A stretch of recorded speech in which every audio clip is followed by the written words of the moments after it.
Здравствуйте, дорогие ученики! С вами снова ваша учительница Талжан, и мы с вами продолжаем рассматривать тему падежей. Сегодня у нас по очереди падеж шығыс септік. По-русски это исходный падеж. И сразу традиционный вопрос, чтобы вы понимали важность этого урока.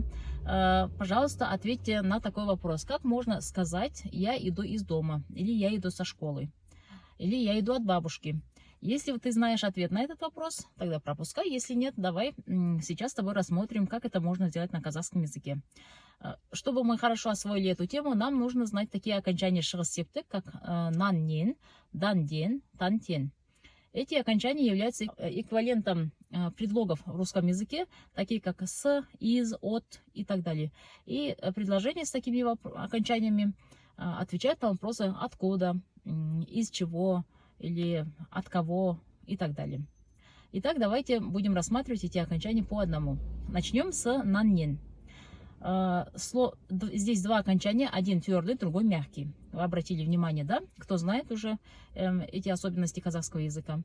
Если слово оканчивается вот на такие буквы, которые вы видите наверху, то после этих букв, после этих слов, которые оканчиваются на эти буквы, мы добавляем нан-нен.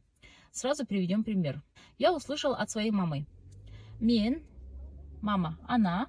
И после этого добавляем м, анам, тәуелдік жалғау, что получилось своя мама.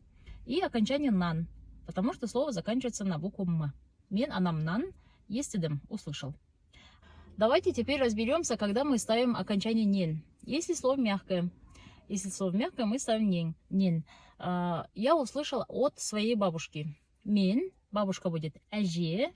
И после своя бабушка әжем. И после этого ставим нен. Мен әжем нен естедім. Давайте теперь перейдем к окончаниям дан-ден. Если слово заканчивается вот на эти буквы, которые вы видите наверху, после них ставим окончание дан, либо ден. Дан после твердых слов, ден после мягких слов. Я приехал из города. Мен, қала, город. После этого дан, келдім. Келдім это пришел. Я приехал или я пришел из города. Угу. Давайте рассмотрим мягкое слово. Пусть это будет слово улица. Кто помнит, как будет улица? Улица у нас көше. Мен, көше. И ставим ден, келдім. Мен, көшеден, келдім. Давайте теперь рассмотрим последние два окончания. Это тан, тен.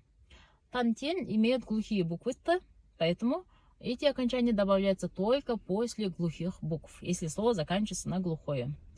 Пусть это будет слово автобус. Автобус заканчивается на глухую букву. Автобустан түстім. Я вышел из автобуса. Пусть следующее слово будет мягким. Это будет слово көлік. Көлік это транспорт. Я вышел из транспорта. Мен көліктен шықтым. В этот раз слово мягкое и окончание мягкое. Ну, надеюсь, все было понятно. Если что непонятно, пишите. За комментариями слежу. Спасибо за внимание. До свидания. До новых встреч.